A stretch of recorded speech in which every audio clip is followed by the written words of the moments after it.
Welcome to Previously on X-Men, the podcast that looks at X-Men comics, movies, shows, characters, and more. I'm Hilary, and today, for a special Halloween extravaganza, we have with us, of course, the Queen of Halloween, Sally Jacoby Murphy. Hi, Sally! Hello! It's Halloween! Halloween! This Halloween is a is whole season for you, right? I mean, I try to make it a whole season, it's true. It's harder now that I have kids, because they take time. Kids But take we're time. trying. Interesting. Yeah. Yeah. In case you didn't know. Well, today we are talking about a suitably spooky, I think, thing. I guess without saying what it is. It is a Marvel's first podcast, Wolverine: The Long Night. Did you find this to be spooky enough? I actually did. I was kind of surprised. It's like the setting's super spooky. I Mm-hmm. feel like the general story is super spooky. It kind of reminded me of the newest True Detective season that's set in Alaska Oh as well. yeah. I just saw that a couple months ago. Oh, did you? It's like I really very loved similar that. vibes. Yeah, Yeah, you're right. I didn't think of which that. also was spooky. Yeah. Well, we're kind of late to the game on this. The episodes were released weekly from September 12 to November 7, 2018. So quite a while ago. Hmm. I didn't realize that it was released weekly. That's kind of cool. Yeah, I like when they do that. Do you Mm. listen to a lot of like fiction podcasts or anything, or is it mostly just murder stuff? It's mostly nonfiction. Not all murder, but mostly nonfiction. I have like my funny movie podcasts, and then I have some spooky storytelling podcasts. Some of which I guess are fiction, but they're mostly like the podcast Lore. They're similar to that, where it's Oh, like I like folklore. lore. Yeah. Yeah. And then yeah, like true crime stuff. I started listening to podcasts. I can remember very distinctly because I really started listening to them in 2014 because that is when my son was born. And Ah.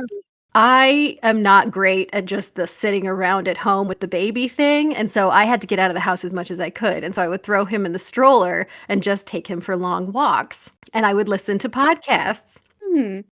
And he was born in May. And so by the time I was walking him around, it was a little later. And so I always associate listening to podcasts with fall because that Oh, was a lot of the time that I was listening to stuff. And I was listening to like Serial and like all of the like oh, really yeah. classic kinds of things. Yeah, cereal's good. But a few years ago, I got into the fiction side of things and kind of fell into a hole and listened to a lot of those. And this was one of the ones that I listened to, I guess, in Hmm. 2018. Because it's a great crossover. It's the fiction podcast, and it is also obviously X-Men. So, Yeah. pretty good mix.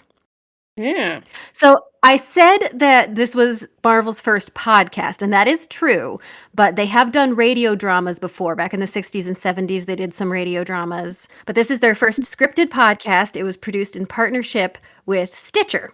Hmm. This also has a second season called The Lost Trail. It was in 2019, so just a quick 2018, 2019. Gambit is in that, voiced by Bill Heck. Love me some Gambit.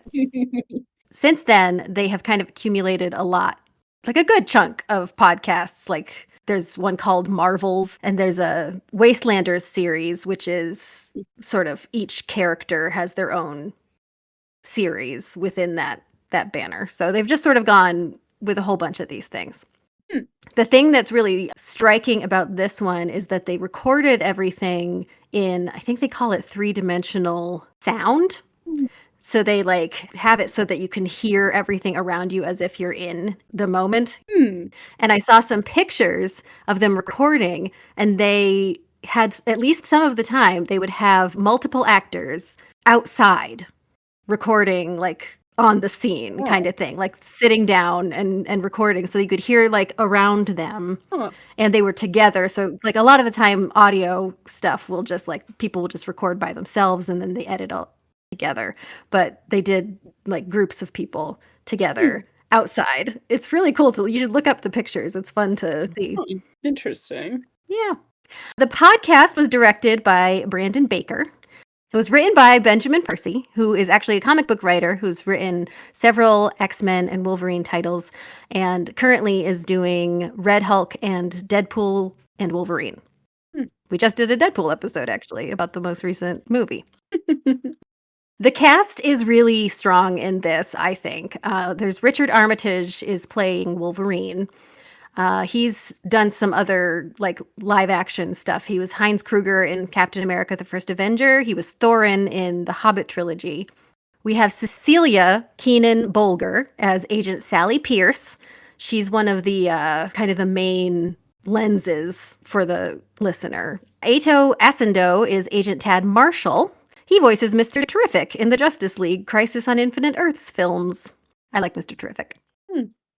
Bob Balaban is Joseph Langrock. He played the NBC exec Russell Dalrymple in a Seinfeld arc where they were making a TV show. Are you familiar with this particular arc?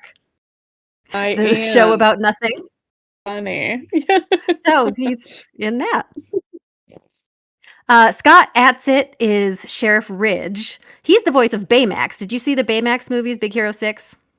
I saw the first. Is there only one? I saw the first one. I think there's a couple. Or maybe there's a show. I don't know. But he's the robot I guy, liked it. the cute robot. It was cute. Yeah. He's also Pete on 30 Rock.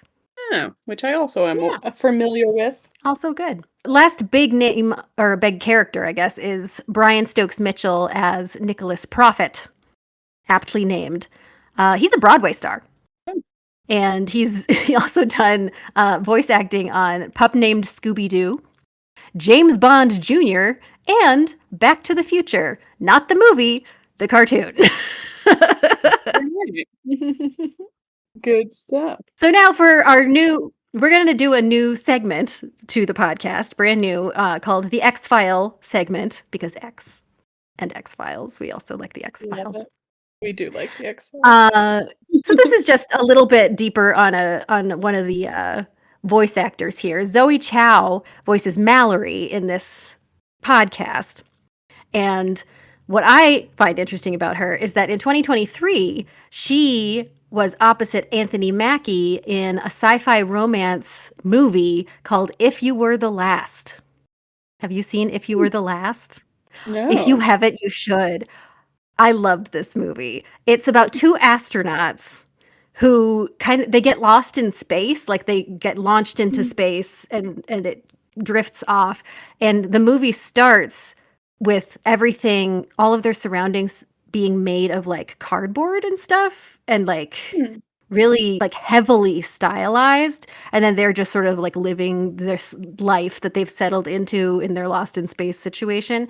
And then as they sort of their feelings grow together, and as that develops, the things around them become more real and less stylized. It's very interesting. It's really fun. It's just it's a really fun movie. So anyway, that's our first X-File segment, just a little deeper dive into Zoe Chow.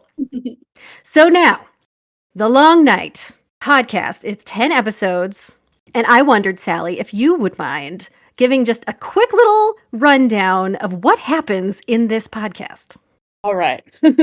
So we are set in Alaska, and we are following two FBI agents. Always cool. FBI, right? They seem to be federal agents of some kind. We don't actually hear what their deal is. We don't specifically know that they're FBI, but like they feel FBI. Yeah. So Sally Pierce, which was easy for me to remember because I too am Sally, and then Tad Marshall.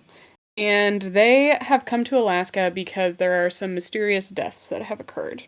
There are 9 at this point that they're aware of, 2 women and 7 men, and they have been slashed up, so like torn apart. And so there's a lot of theories floating around that this is like a grizzly bear because we're in Alaska, or some other nefarious stuff. They start to investigate this, and some different things start to crop up. So one is that there's like a cult that's going on. So they overhear over the radio waves that there is a cult operating. They keep talking about like the long night is coming, which is creepy and ambiguous. And they also seem to like dabble in some sacrificial type of stuff, although it's a little unclear what that is. I also find that there's some strenuous history going on in the town with this very famous, or infamous, I should say, family of like wealthy gangstery types, Murdoch kind of people, if you're familiar with Yeah. that true crime story. And they seem to like have in the past put like hits on people and stuff. So there's some ambiguity there. They also throughout as they're like figuring these strings out, they also come across Logan, who is, am I allowed to say this? He's Wolverine. I don't know. Maybe Wolverine, everybody who surprise! knows X-Files knows immediately when they see Logan that we're talking about Wolverine. I did not know that for a little bit. Really? Interesting. So no. So, they don't, like, tease it too long. Like, you find out that it's Wolverine pretty even for somebody like me who wouldn't necessarily, like, immediately recognize the name Logan. You find out pretty soon that it's Wolverine. And he Mhm. has gone from New Orleans, up to Alaska because he's been sort of worried about how his fits of rage are violent. And, like, he's worried about the violence that he's enacting, on people slash his fiance or not fiance, girlfriend or whatever His down there. significant other. Yes, significant other. So he has gone to Alaska basically to like calm himself down, get away, figure out what his life is like. But there's also people that are sort of insinuating that he is actually the one doing this. And so as we're going through this, we're like, is it him? Is it this like fit of Mhm. rage and he doesn't realize he's doing this? Or like, is it this creepy cult? We also meet this like feral group of children called the Strawberry Kids who are like raised like wolves in the woods. And their dad was like super anti-society, and so it's unclear as maybe like they're doing this as like some sort of weird tearing down of society. So creepy things happen. At one point, we see them kill a bear, which was very distressing to me. And at that point, you're like, it's the rich family, because the rich family Mhm. traps this bear and kills it. And they're like, we don't know why. And then we go and the agents end up in the woods and they find a creepy cave full of bones. And they're like, it's the cult. And so we keep getting down these rabbit holes.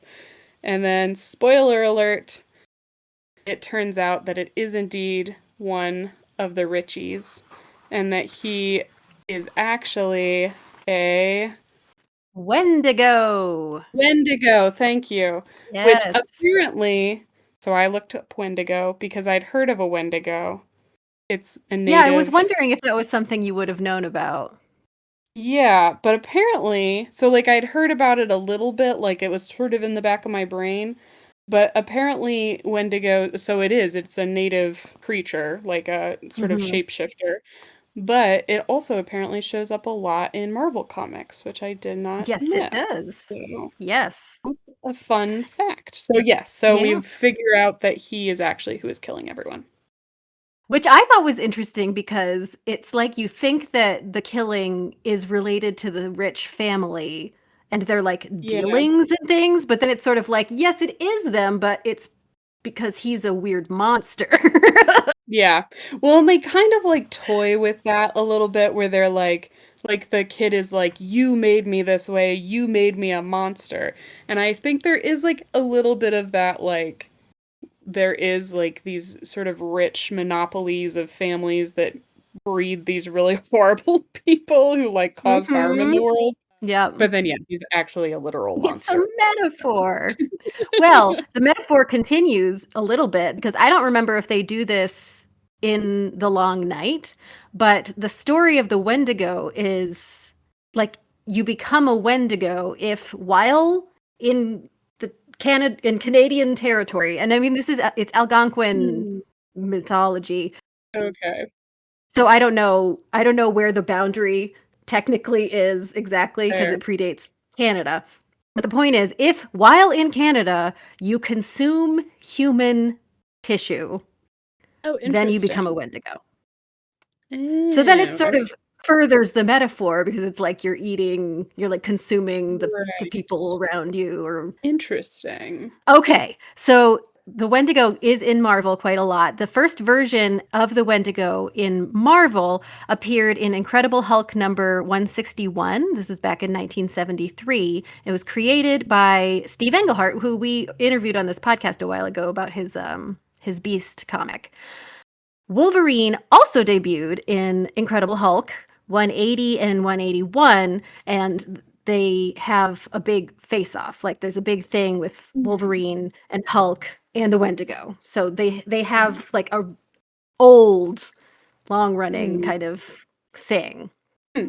Yeah, so kind of makes sense to have the Wendigo. I've seen the Wendigo in a couple of different Canadian themed comics. There's a team of Canadian superheroes like the Avengers, but for Canada, and they end up dealing with the Wendigo quite a bit. And so I don't know. I've just very recently come across a lot of Wendigo comics, so Hmm. it's funny to have this because actually I think at the time when I first listened to this back in 2018, when I was thinking about it now, I was like, the Wendigo's in that? And I think that predates my reading of Wendigo comics. Yeah. So, like, I Interesting. didn't recognize it. I was just like, okay, whatever, some creature. But I wasn't Mhm. like, it's the Wendigo. So it just didn't land in my brain at all. Yeah. It's funny to think of, I know this is like purely stereotypical, but it's funny to think of a Canadian crime or like superhero team. I just feel like they're like, It oh, is yeah, funny. you wanted to eat some maple syrup and sit down Did you know there's also a Captain Britain? Wendigo.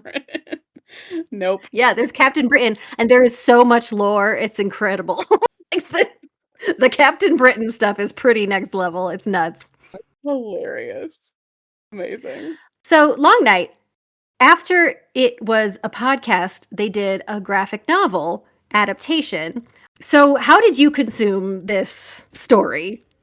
A little bit of this, a little bit of that. Yeah, you got No, some of both? yeah, so I started the podcast, which I do intend to finish because I'm actually enjoying it. But then I finished it for this podcast in the graphic novel form. So a little bit of both. Well, Yeah. that's interesting because I listened to the podcast and then years later I read the graphic Mm. novel. And the thing that I remember about the graphic novel is that it just didn't really translate Hmm. the vibes right Mm-hmm. somehow. But there was a lot Interesting. of space in between. So you listened to some, Mm. read some. What do you think about the Mm. adaptation? Like, how does that work? I mean, I didn't have any trouble, I would say, adapting. I do think like this story in particular is very fun on the podcast because it's very good at capturing this kind of like eerie Mhm. atmospheric stuff. But I didn't have any trouble. I mean, I enjoyed I just think the illustrations in the graphic novel are really beautiful. And so there were some things that I appreciated seeing their imagery for. Like I'm not sure what it looks like or like how they describe like the cave or something where they find the bones, but like I think that's like a particularly interesting image in the graphic novel and stuff. But no, I mean, I enjoyed both. And like I said, I Yeah. plan to finish the podcast, so It's cool to have both options, yeah. like a thoroughly audio medium and a thoroughly visual medium separately. It's Yeah. interesting. Well, and there's always like that little bit of a weird like you imagine something and then you look at an image Hmm. and sometimes that enhances your experience with it and sometimes it ruins it. Yeah. Like when the hair And color's wrong. right, exactly. And I think I had a little bit of that with the agents when I first like saw them in the graphic novel form, but Oh, not in a way that yeah. like really bothered me. You know what I Hmm. mean? Like it didn't like grate on me. It just was like, oh, okay. But I mean, I have an Yeah. idea of like in my head of what like Wolverine looks like, and that's translated fairly the same. Yeah. Yeah. That's a pretty reliable one. Yeah.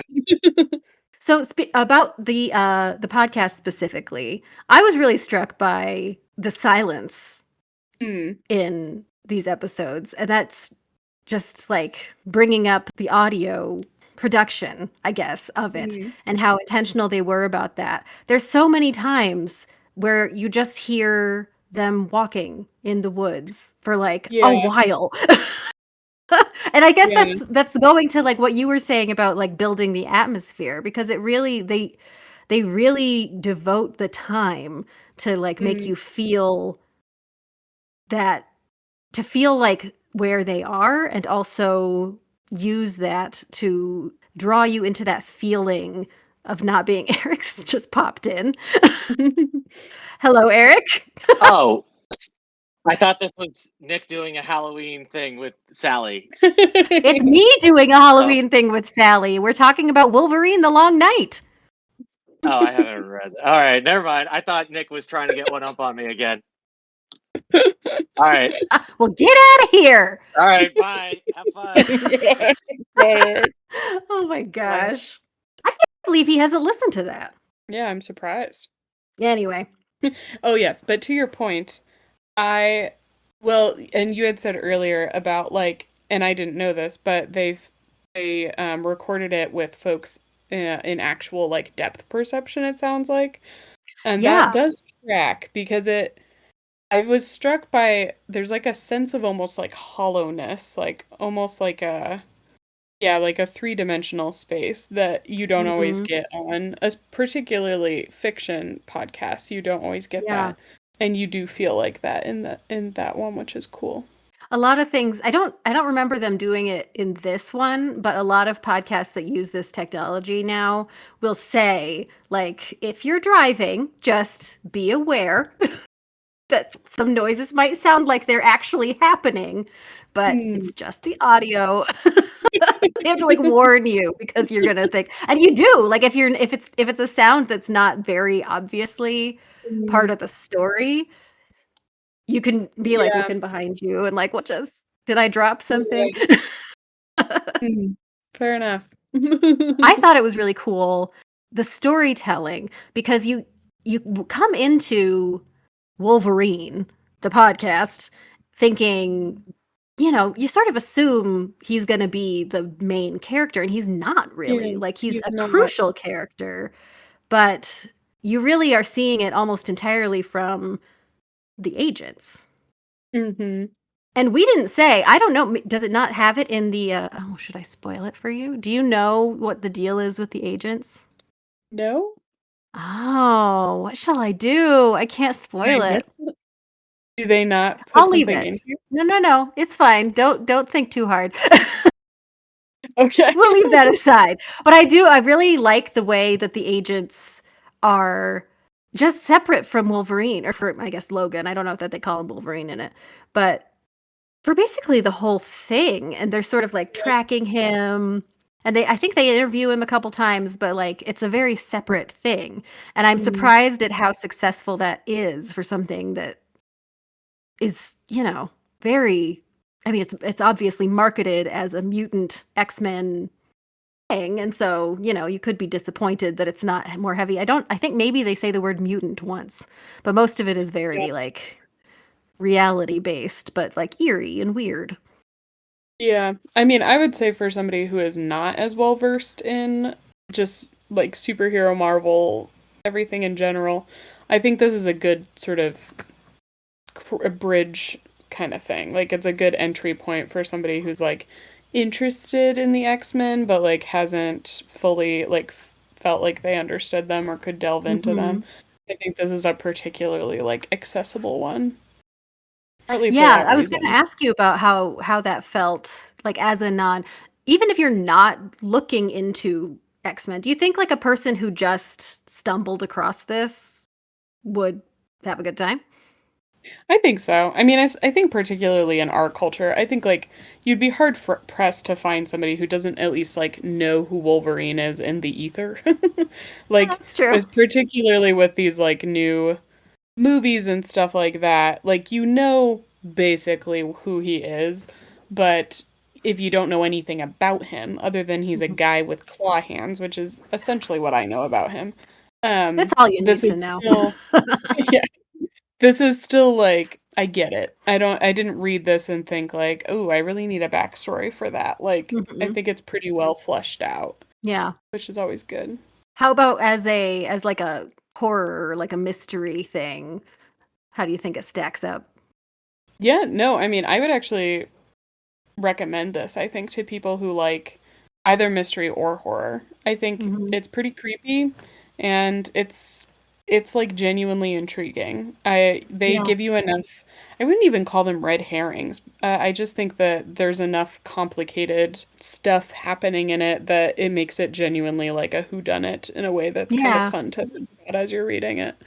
Yeah, well, So, it was really fun just, like, listening to your synopsis about it just being like and you're like, it's these guys. Oh, no, it's these guys. Because it's really that's a fun way to yeah. do a mystery where you're, like, absolutely Mhm. certain, like, "Well, I guess we figured it out," but then it's not that, and Yeah. it's another thing. Yeah, I really like that. You and I have talked a lot about what exactly kind of scary movie I wanna watch. This is the kind of Mm. scary movie I wanna watch. Hmm. Like, Intriguing. Okay. it's it's, like, mysterious, and you're trying to figure it out, and you're on the edge of your seat, and it's atmospheric. Atmospheric is very important to me.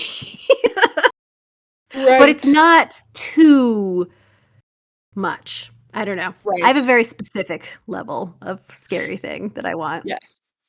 And I am constantly trying to evaluate it. You'll find it. You'll find the level one of these days. One day I'm gonna be watching something and think, "Hilary." This is it! Nick and I just rewatched, What Lies Beneath. That is one. Yes. I love that one. I just did a podcast on that with Nick and Allie. Oh, right, yeah, that's why we Yeah. watched Yeah. it. That makes sense. I assume, That yes. explains that. I love that one. I kind of forgot how much. That's one that, like, I mean, okay, I'm gonna say this and it's gonna sound stupid, but, like, I feel like that shows some of Harrison Ford's acting ability more than some things do. I think mostly because there's a lot of variation in what he Mm, does with it. Like, he plays it very straight and then he plays it very unhinged, and I think it's really cool to see that. yeah.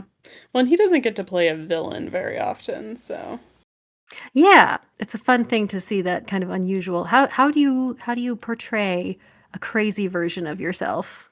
it's a good How would question. you portray a crazy version of yourself? My Oh my first thought word. was, "I'm already crazy," so That's just me. That's the just version me. of me. That's it. So you'd recommend you're a yes on this one? Yeah, no, I would definitely recommend. Are you gonna rush out to finish the audio, or is it just going on your list? No, I'll keep listening to it. Yeah, I mean, I was listening to it and then realized how long it was. It was like, Yeah. "Oh, I don't have enough time to listen to it before the podcast," which is why I finished it on the graphic novel, but, like, I will keep listening to it. It's been on my car. It's been my commute listen for the last couple of days, so, That's a yeah. good commute listen, especially your It is. drive with, like, the leaves falling. I That feels Yeah. perfect. It's true. And also the episodes are like a half hour and my commute is 15 minutes, but they're 15 minutes back. So it's like one episode every day. I So am I'll finish without it a in a good week. podcast right now. I don't have a good podcast right now, so whenever I have things like that, I love to listen to specifically a Mhm. fiction podcast while driving Hmm. some distance, and I haven't had Yeah, one in a while. I haven't had a good one. It makes me sad. yeah. If I think of one. I don't listen to a lot of fiction though. Yeah. I feel like Yeah. I've used all of the ones that all of the, like, good ones. I don't know. I Maybe I'm just out of touch, but it feels like they aren't making like, the production companies or whatever that I Mhm. listen to, it doesn't seem like they have a lot anymore, but oh well. Hmm. Well, Interesting. thanks for talking about this with me, Sally, Queen of Halloween. Thanks for having me. I always love doing this. This definitely got me in the mood for Halloween, so that'll be perfect. Tomorrow. I guess I don't know what it is Oh! in the Yeah, podcast world, but it will as we're probably not be recording this, tomorrow it's tomorrow. as of recording. So, happy Halloween or maybe happy Thanksgiving, Oh, depending on when sure, this comes yeah, out. and they might listen to it whenever, who knows? It's a good fall thing no matter what. Definitely. Well, thank you to Prophetic Music for our theme song. Previously on X-Men is brought to you by the Radio Meanwhile Network. Other shows on the network include This Endorian Life and 9021 Here We Go. Please rate, subscribe, and share this show wherever you get your podcasts. And have a great Halloween/fall. Bye.